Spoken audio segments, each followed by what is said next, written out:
So it's my pleasure to meet with CA Santhanakrishnan, SK as most call. He's a very versatile person. He's the managing partner of PKF Sridhar Santhanam. Today, getting to be a mid to large firm in terms of doing large audits, I understand they do out of Tata Sons also. And he has been an independent director on various Tata Group companies and other companies, and he has also been a past Central Council member. So PKF Sridhar Santhanam is a firm whom we wanted to interview because they have shown the growth trajectory from being a small firm today to doing large audits, and it will be a good thing to understand how their transition happened and also understand certain perspectives of audit from SK. Thank you, SK. Thank you for your time. So I'll get to the topic straight away first. So today audit is under a lot of regulatory scrutiny, and both internationally and in India. And there is a cry from the audit fraternity saying that the regulatory outreach and oversight is getting to be very strenuous and onerous, and they're finding it difficult.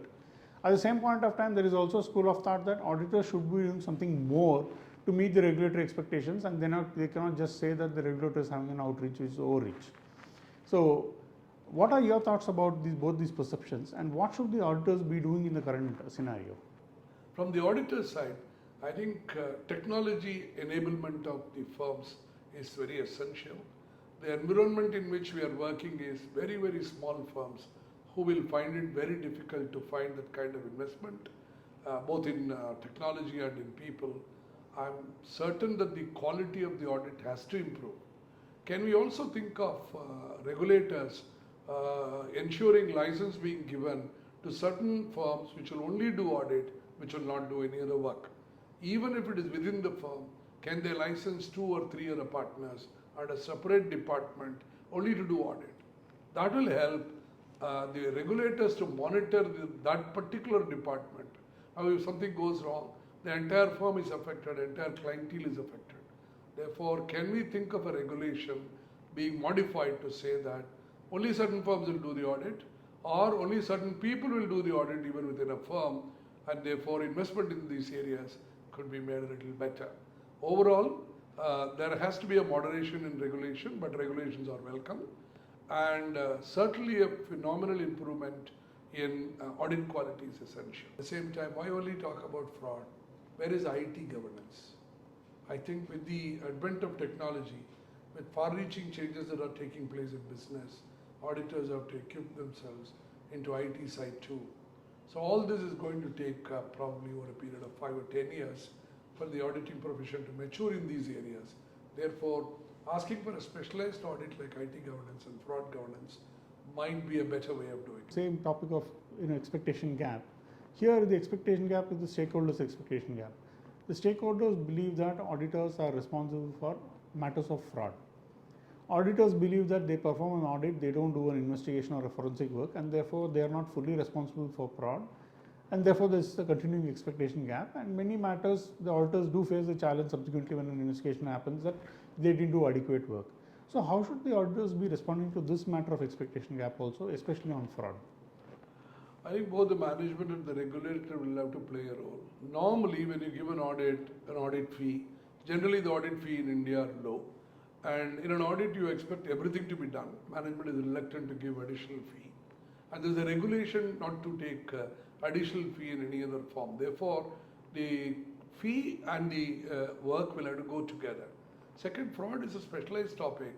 Like we have made internal audit compulsory and under the regulation, we should ensure that the board appoints a fraud detection auditor who is neither an internal auditor nor a statutory auditor, and ask him to do a fraud certificate. Therefore, that certificate is relied upon by the statutory auditor.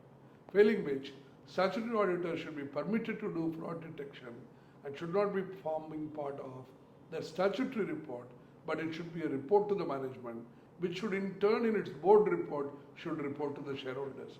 Putting onerous responsibilities, piling upon them with frequent changes in regulation, frequent changes in auditing and accounting standards, frequent changes in other regulations like CARO and others, it will be impossible for the auditors to do everything. But we have to find a method, because fraud detection is one of the very important areas which both the management and the investors do require. Therefore, we need to find a modified regulation to bring up this clause. Yeah, so I will go to the next level now in terms of the issues. expectation gaps with the regulators, expectation gaps with the stakeholders, etc. Now, is the system of quality control has any overarching impact on these two expectation gaps? And how is system of quality control to be viewed in audit firms? Because many audit firms believe that if they do a proper audit with proper documentation, that takes care of their SQC. Whereas when you look at SQC1, it has got multiple components from leadership to ethics to monitoring to talent, human resources. So how does one fit SQC vis-a-vis the engagement performance, which is the focus of the audit firms? I'm talking more about the system of quality control for the audit firms. How should the audit firms look at it? Because today most firms are very particular that their engagement should be done properly. They are not so bothered about what tone of the top is or how the HR is looked at, or they don't have internal practice reviews and things like that to indicate to the firm where they are standing on the quality standards, etc. How important are these elements from a firm development perspective, system of quality control, for the audit firm's perspective? I'm not looking at the companies, I'm looking at the audit firms per se. Again, as I said earlier, it's the environment that matters, because all these days, unlike other countries, in India, the smaller firms, partners have been spending considerable amount of time. And he obviously spends more time on doing the audit than recording what he did. Therefore, we should recognize quality of the audit in our country has not suffered, or I would say it's equally suffered like any other country. Look at all other corporate failures. How did it happen? Probably they are all mature countries, great documentation, etc. Therefore, in my opinion, documentation is not the only thing that can ensure quality. And a smaller and mid-sized firm where partner times spent more and where the audit fee is also not commensurate with the work that they will have to do, the choice between them for them is, do I do audit or do I do documentation?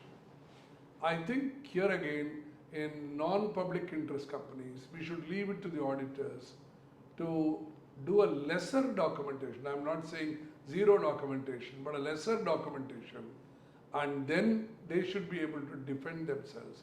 Probably we can give executive summary of the documentation that is needed rather than so detailed. Today, honestly, they don't get people to work because there is a small firm. The whole country is in a transition from an underdeveloped country to a developing country or developed country. At this time, profession has also got to grow. It's going to take another 10 years for the profession to grow. When we have small and medium-sized firms, which are absolutely good, very high in quality, and very poor in documentation, will have to be handheld, and probably we need to help them to do it, and probably it will take a few years for them to mature for more documentation, thereby adopting the auditing standards which are there for documenting its quality. Standards on auditing, how do you scale up or scale down for small audits? To answer this question, I must really look at the environment in which the profession is situated and the business is situated. I think we don't have everything is large. There are a large number of SMEs, startups and proprietorship businesses which are also very big. Therefore, in my opinion, one size fits all would not be really relevant. I think we need to make a distinction between large companies, listed companies, public or substantially interested, and other companies. Today we are applying a rule that as one size fits all. I think for large companies where public or substantially interested and where wide shareholding is prescribed, I think we need to have highest quality standards. Rest of it, I think we should go by substance over form, because in many of these things, forms assume greater importance than the substance. As long as the auditor can defend himself well, even without a documentation in non-publicly listed companies or non-public interested companies, we should allow them to do such documentation that is essential, but it should be adequate to defend himself from any accusation tomorrow. There is a talk of joint audits becoming mandatory in India for certain class of companies. So that is going to open up a lot more perspectives and opportunities to audit firms. Now, considering the fragmented practice which is there in the audit firms, multiple small firms which are there. If you look at NAFRA data, NAFRA has told that there are about 6,500, 7,000 companies covered with them. There are close to 4,000 auditors auditing those companies. So it's completely fragmented. So how do audit firms prepare themselves to seek an opportunity in the joint audit scenario? I have a feeling it will consolidate the profession, and a lot more firms, by being joint auditors, which I may call them as a senior firm, like the multinational companies or our own firm, etc., we will automatically be training up the smaller firms. So we will help in building capacity to the profession. I'm not for a moment saying joint audit is good or bad, that is not the idea. How will the joint audit help? I think joint audit will certainly help the profession by probably imparting some knowledge and training to the smaller firms in comparison to the senior firms. I would say junior firm in comparison to the smaller firm. That way I'm sure it will help the slogan Made in India, Make in India and Made in India would be a good one. I think this will help the profession at large. But we should not forget there is a client also for the audit. The client will find it difficult with two differing qualities, and every time he may have to probably educate the firms, particularly firms which do not have adequate resources or adequate knowledge. But this will drive the profession striving towards more knowledge, more consolidation, more quality of audit, certainly.